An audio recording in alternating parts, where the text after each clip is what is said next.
Така свикнахме и то много, много приятно як се свиква. Супер яко е. Готино е, да. Ние сме в гетото, идват социални помощи, мрънкаме, нали, плюем. Сега пак почнахме да громим американски империализъм, нали.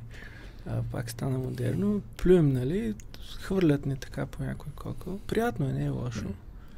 Но аз си мисля, че ролите са, т.е. нашите политици правят това, което е нормално. Значи, ние казваме колко подкрепяме Украйна, защото това за нас е важно. Ние сме на втора линия тук на събитията. На думи може би най-много.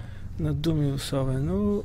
Ако можем и на действие, това ще е добре. Това ще е така добрата поука ще е взета от тази ситуация. Нали? Че ние само приказваме, ако направим нещо, няма да е лошо. Това американците естествено не ги вълнува колкото нас, защото те са на 8-ма линия, коя се пада.